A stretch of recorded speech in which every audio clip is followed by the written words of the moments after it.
You all will pay for what you've done! Deep in a beautiful land surrounded by tall tropical trees and sparkling rivers, there was a peaceful village called Okotu. The people of Okotu were known for their love and unity. Everyone cared for one another like family. Their lands were rich with green vegetation, their farms overflowed with crops, and their rivers blessed them with plenty of fish. But what made Okotu truly special was their belief. They worshipped the great river, the source of all their blessings. To them, the river was not just water.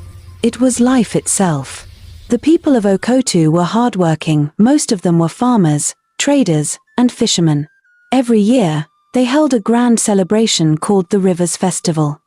On that special day, everyone in the village gathered by the riverbank, dressed in their colorful attires, singing, dancing, and giving thanks to the river that blessed them with food and life. It was the happiest time of the year, a day filled with joy, music, and gratitude. Everything was going well in the village of Okotu. The farmers always had plenty of harvest, and the fishermen returned home every evening with heavy nets full of fish. Life was peaceful until the old king passed away. His son, Obi, became the new king, but Obi was nothing like his father. He was rude, proud, and arrogant. When he was crowned, many villagers were sad, but they had no choice. Life had to go on.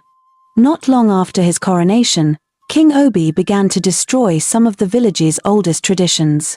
He stopped the annual river festival, calling it a foolish custom. He told the people to worship him instead of the river. The villagers were shocked. They pleaded with him, saying, "The river has always been our protector. If we stop honoring it, the village will suffer." But King Obi didn't listen. He shouted at them, warning that anyone who disobeyed him would be banished from Okotu forever. Not long after, things began to fall apart in Okotu village.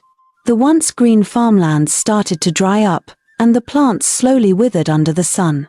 Fishermen returned home with empty nets, day after day. Soon, hunger spread through the land. There was little or nothing left to eat.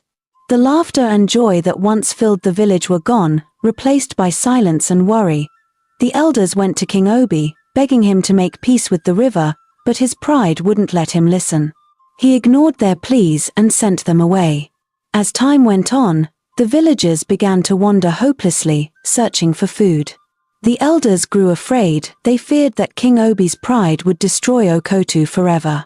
One quiet evening, a group of children were playing by the riverbank when they heard something unusual, a voice.